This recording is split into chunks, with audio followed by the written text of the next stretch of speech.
soy estudiante de la carrera de Derecho. Estoy cursando el curso de Cátedra Vallejo con la magíster Anelida Tello Díaz.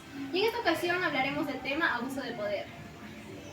El abuso de poder son pequeñas acciones que se van presentando y a su vez van avanzando, afectando así a los trabajadores y vulnerando sus derechos.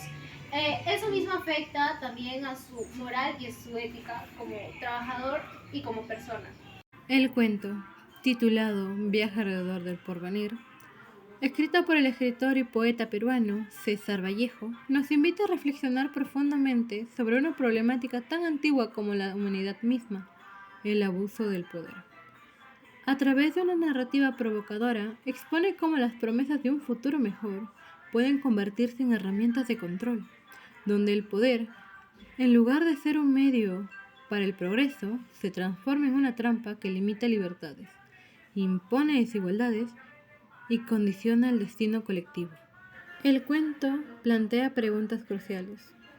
¿A qué precio aceptamos las promesas del mañana? ¿De qué manera el poder, bajo la fachada del progreso, puede sofocar la esencia de la misma humanidad? En este reportaje desentrañaremos estas cuestiones y exploraremos cómo el texto conecta de la manera más directa con las realidades que enfrentamos hoy en día. Acompáñenos mientras analizamos cómo el viaje alrededor del porvenir se convierte en un espejo de dinámicas de abuso de poder que moldean nuestro presente y amenazan nuestro porvenir del mañana. El día de hoy entrevistaremos a la doctora Martínez, la cual labora en la Defensoría del Pueblo y a su vez es docente en nuestra universidad. Ella nos brindará su punto de vista y nos dará su perspectiva de acuerdo al tema que estamos abordando, que en este caso es el abuso de poder. Buen día con todos, me presento, mi nombre es Jean-Paul Alvarado Vega, soy estudiante de la carrera de Psicología. En esta oportunidad nos encontramos con la docente Roxana para hacer una pequeña entrevista y a la vez agradecer por el pequeño espacio que nos está dando para realizar nuestro trabajo. ¿Cómo están? Muy buenas tardes con todos y todas. Mi nombre es Roxana Martínez, soy abogada de profesión, laboro en la Defensoría del Pueblo y también soy docente de la carrera de Derecho en la Universidad César Vallejo. Muy bien, muchísimas gracias por la información que nos permitió y ahora sí vamos con las preguntas que tenemos para realizar nuestro trabajo. Claro. ¿Cómo se manifiesta el abuso de poder en las instituciones políticas y gubernamentalmente de la sociedad peruana?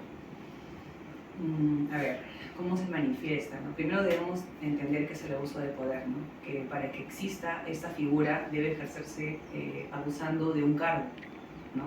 Puede ser en el tema del ámbito laboral, un jefe contra los trabajadores, ¿no? Cómo se manifiesta en el ámbito laboral, acoso, hostigamiento, ¿verdad? Laboral, sexual. En el ámbito público o gubernamental, como mencionas, ¿cómo se manifiesta? Igual, tiene esa estructura, pero la diferencia es que cuando ya estamos hablando de una entidad pública, entendemos que se brinda un servicio a la población. Entonces, si X persona, valiéndose de su función o de su poder, favorece indebidamente a uno u otro, está privando de ese acceso a otra persona. Entonces, digamos que la repercusión de ese abuso de poder en vía pública o gubernamental no solamente afecta a la persona usuaria, sino también perjudica a un sistema, ¿no? Y en el tema político, entendiendo alcaldes, congresistas, ministros, ¿no? En el tema político, ¿cómo se ve el abuso? Pues ahí es un poco más directo, ¿no? Porque lo que ellos hagan o dejen de hacer va a repercutir a toda la población, ¿no? Entonces, la finalidad o el problema que se configure esta figura, no la redundancia, de abuso de poder es que perjudica a la población que más necesita, ¿no? Acceder a los servicios públicos. Va muy bien, muy bonito saber todo eso y me ayuda también para poder aprender esas cositas, ¿no? Claro. Bueno, ahora sí, vamos con la segunda pregunta, que sería, ¿qué impacto tiene el abuso de poder en la vida cotidiana en los ciudadanos peruanos, especialmente en sectores vulnerables? Bueno, justamente, ¿no? Hablando un poco de la primera pregunta, los sectores vulnerables son los niños, niñas y adolescentes, mujeres, adultos mayores, personas con discapacidad, ¿no? Ellos integran las poblaciones vulnerables, las poblaciones indígenas también integran las poblaciones vulnerables. Entonces, ¿cuál es el impacto, ¿no? O cuál es el efecto que causa que se configure primero como falta administrativa el abuso de poder y luego como delito, ¿no? Porque es una falta pero también es un delito el abuso de poder o abuso de autoridad, ¿no? Se puede conocer de las dos formas. Entonces, las implicancias que va a tener este hecho es que, como lo decía al inicio, va a privar el acceso o va a restringir el acceso o va a entorpecer el acceso de este sector a los servicios, ¿no? Porque si hablamos de la finalidad del Estado es garantizar que los pobladores accedamos a servicios de calidad. Ya de por sí nosotros no accedemos a servicios de calidad ni en salud o educación. Entonces, que alguien, un funcionario, entorpezca este camino o esta finalidad, se va a ver con más impacto en las poblaciones vulnerables, ¿no? Poniendo un ejemplo nada más, en salud, ¿no? Que un funcionario, valiéndose un médico o no sé, alguien administrativo, favorezca a un familiar que vive en zona urbana para una cita de un tema de mayor complejidad y un usuario que vive en zona rural necesitaba esa cita.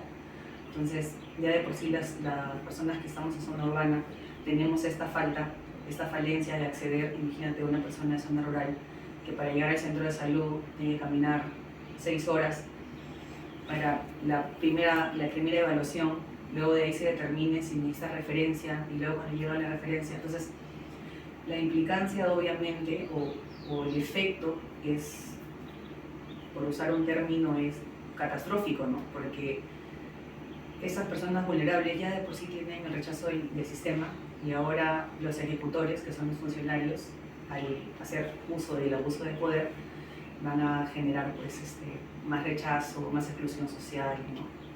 Creo que ese sería el efecto. Muy bien, muy interesante saber todo eso. Entonces, continuamos con la siguiente pregunta, que sería, ¿de qué manera los medios de comunicación del Perú contribuyen a visibilizar o encubrir el abuso del poder? Wow, a ver, los medios de comunicación entiendo televisión, ¿no? Televisión, radio, que es lo accesible a la población. Lamentablemente en nuestro país, nuestro medio de comunicación, que es bien llamado el cuarto poder, está muy politizado. Entonces, ¿qué es lo que pasa cuando las instituciones públicas o los medios de comunicación están politizados? Es que siempre van a orientar la información que brindan favoreciendo a un sector y perjudicando a otro. Entonces, yo siempre, cuando tengo la oportunidad de hablar con alguien, le digo, no se basen en lo que dice la tele y la radio. Investiguen, busquen por otro camino, alguna información. Pero entiendo que si hablamos nuevamente de poblaciones vulnerables, lo que lo tienen más rápido a la mano es una radio, ¿no? O una televisión que solo les transmite ciertos canales. Entonces, que los medios de comunicación encubren, sí, encubren, ¿no? Justamente por este fin político, este favorecimiento. Y ahí hay un abuso de poder también de ellos, porque están manipulando la información, ¿no? Valiéndose de que tienen esta pantalla, están manipulando lo que quieren informar. Pero a la vez es porque en el sistema, ¿no? A través del MTC, que regula el tema de comunicaciones y la inversión privada de los canales, entonces ahí también hay otro abuso de poder porque es para favorecer a alguien, ¿no? Entonces, si hay encubrimiento, sí. Si hay una visibilización real de lo que pasa en nuestro país, ¿no? ¿Y quién te lo puede decir? La persona de a pie, porque la persona de a pie lo vive distinto, ¿no? Entonces tú ves en la tele, por citar otro ejemplo, las marchas por el tema de la violencia contra la mujer, ¿no? El famoso 8 de marzo. Lo que muestra la televisión siempre es los daños materiales, ¿no? Pero debería afectarnos más el daño a una vida que a un monumento. Entonces, yo considero, por la experiencia en el tema público también y civil, como persona civil también, que en un 90% los medios de comunicación encubren más que visibilizar el abuso de poder. Bien, continuando con las preguntas. Entonces, ¿cuáles son las principales formas de resistencia o lucha contra el abuso del poder en el Perú, tanto a nivel individual como colectivo? Como nivel colectivo, lo común, ¿no? Las marchas, las protestas, ¿no? Porque cuando hablamos de bloque, de cómo se resiste un bloque a una injusticia, es protestando, ¿no? Podría ser una de las primeras formas. Otras formas podría ser organizándose, ¿no? Porque a veces mucho decimos, sí, pero solo sales sin marchas y protestas. No, pero hay personas que en base a eso se organizan y crean, no sé, pues, asociaciones, ¿no? O de repente se asocian a una ONG, ¿no? Para poder visibilizar la temática con la que están luchando, ¿no? Porque el abuso de poder en realidad si solamente sería en un rubro sería genial, pero en realidad es en todo. Eso podría ser de manera colectiva, de manera individual. Una resistencia podría ser que tú te resistas a ese sistema cuando denuncias, ¿no? Cuando te quejas. Entonces, ¿cómo podemos resistir como personas individuales? La redundancia es advirtiendo que eso está mal, ¿no? Que esto no, esa persona, porque es jefe, no puede hacer eso, no puede pisotear mi derecho, entonces denuncio, quejo, evidencio, entonces ya está generando una resistencia a que esto sea lo cotidiano, ¿no? Entonces creo que eso podría ser unos ejemplos, tanto de manera individual y colectiva. Muy bien, para finalizar, entonces tengo una última pregunta. ¿En qué medidas las leyes en el sistema judicial en el Perú son efectivos para prevenir y sancionar el abuso de poder? No creo que deberíamos usar la palabra efectivo y leyes dentro de una misma oración. ¿Por qué? Porque las leyes están ahí, pero que estas leyes sean efectivas solamente por estar, no. En materia de abuso de poder han intervenido en el tema penal, ¿no? En el tema administrativo, porque nosotros los que trabajamos en el sector público sabemos que hay códigos, hay lineamientos para evitar el abuso de poder. ¿Y cuáles son esos instrumentos, ¿no? Digamos, los códigos de ética, las prohibiciones expresas que tiene el servidor civil, el funcionario, ¿no? En el tema penal hay un delito, ¿no? Entonces, que las leyes que el sistema de justicia en general haya realizado algo, sí, ¿no? Y no tanto el sistema de justicia, sino los poderes, ¿no? Porque quien crea las leyes es el poder legislativo. Entonces, ahí están las leyes, ahí están los instrumentos, ahí también está en vía administrativa, los ministerios, ¿no? Algo sí que rescataría en materia de abuso de poder entendido en un ámbito laboral, es que la creación de Servir, ¿no? Esta entidad nace con la idea de justamente poder dedicarse netamente al tema laboral, crear procedimientos vinculantes en materia laboral, ¿no? Y sirve como especie de tribunal, ¿no? Si tú agotas tu vía administrativa en tu trabajo, pues llegarás a servir en materia laboral y obviamente la judicial, pero también ellos dan los lineamientos para evitar el hostigamiento sexual, el hostigamiento laboral. Entonces, algo bueno, pero en realidad no 100% efectivo, ¿no? Y si hablamos netamente de abuso de poder, pues las sanciones por abuso de poder para comenzar son bajísimas. O sea, no es que la persona diga, oye, sí, mira, si me prueban que cometí abuso de poder voy preso, no. Entonces, falta mucho, ¿no? Creo que la primera parte de la pregunta era ¿en qué medida el sistema hace algo para frenar el abuso de poder? Yo pienso, para comenzar, que el sistema no le toma la importancia a este tema, ¿no? Porque no hay nada, como te digo, ¿no? Tenemos que servir para frenar el tema del abuso de poder en el ámbito laboral, aunque siempre debe haber una situación de poder, ¿no? Pero si nos basamos en lo político, no hay nada. O sea, Una total diferencia. no hay nada. O sea, tú me digas, no, mira, también existe un lineamiento cuando hablamos de cistas. No, es juzgado por la misma norma, por la misma ley.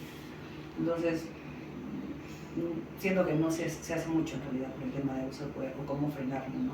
Y aparte, el principal problema para que tú pruebes que ha habido un abuso de poder, esa es la primera traba, ¿no? Y si logras probar que hay una traba, te van a decir, ya, pero llévalo por la vía administrativa, ¿no? Sí, pero este abuso de poder ha generado en mí, pues, no sé, daño psicológico, daño moral. Entonces, es como tú lo encamines, porque sí, por un abuso de poder, una persona podría sufrir un daño psicológico, sí.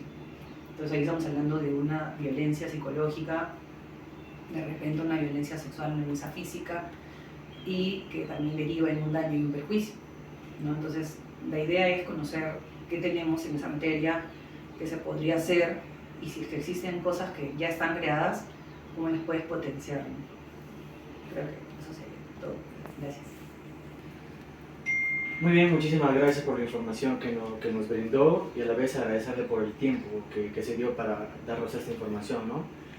Esto fue todo con nosotros y muchísimas gracias. Ya llegando al final de esta entrevista, hemos visto que a la larga de la misma hemos podido profundizar acerca de las múltiples formas en el cual el abuso del poder llega a manifestarse y afectar a nuestra sociedad. Desde las instituciones gubernamentales hasta los espacios laborales, este problema no solo vulnera los derechos individuales, sino también debilita el tejido social y las estructuras democráticas que deberían protegernos. Las reflexiones, transmitidas a través de las respuestas de la doctora Martínez, nos invitan a cuestionar las dinámicas de poder que estamos normalizando y a comprometernos con la construcción de una sociedad más justa y equitativa. Recordemos que el combatir el abuso del poder no es solo una tarea de las instituciones, sino también de cada ciudadano, el cual exige transparencia, justicia y respeto. Gracias por acompañarnos, no solo en esta entrevista, sino también en este análisis. Sigámonos cuestionando, reflexionando y actuando para poder transformar nuestro presente y asegurar un futuro más digno para cada uno de nosotros.